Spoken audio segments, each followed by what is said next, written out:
एक हरे भरे जंगल में चार गायें एक साथ रहती थीं, जो गहरी दोस्ती से बंधी थीं।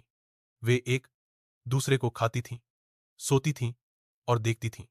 उनकी अटूट एकता एक अभेद्य रक्षा का निर्माण करती थी। जंगल में कोई अन्य जानवर उनके पास आने की हिम्मत नहीं करता था, यह जानते हुए कि यदि किसी को खतरा होता है तो अन्य तीन तुरंत उसकी मदद के लिए आएंगे। एक दिन एक चालाक बाघ ने उनके सामंजस्यपूर्ण अस्तित्व को देखा। उन्होंने उनकी सामूहिक शक्ति को पहचाना और समझा कि जब तक वे एकजुट रहेंगे वह उन्हें कभी नुकसान नहीं पहुंचा सकता।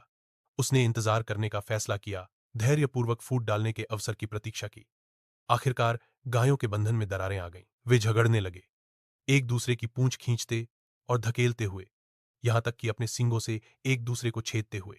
बाघ उनके बढ़ते संघर्ष को देखकर अपना मौका देखा। उसने उनसे कहा कि वह इसी पल का इंतजार कर रहा था, क्योंकि उसका मानना था कि ये गायें तभी मजबूत होती हैं जब वे साथ होती हैं।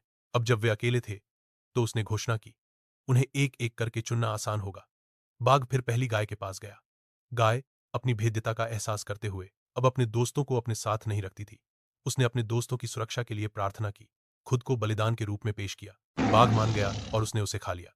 फिर वह अगली गाय के पास गया, जिसने भी खुद को पेश किया, यह उम्मीद करते हुए कि वह अपने बाकी साथियों की रक्षा कर सके।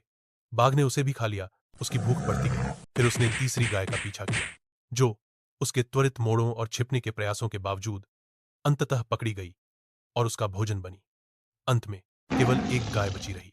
अपनी सहेलियों के खोने से थकी और दुखी, उसके पास जाने के लिए कोई जगह नहीं थी। बाघ विजयी होकर दहाड़ता हुआ उसके सामने प्रकट हुआ। उन्होंने समझाया कि उसकी सहेलियों की फूट ने उन्हें आसान निशाना बना दिया था। फिर उसने आखिरी गाय पर हमला किया, उसे भी खा गया।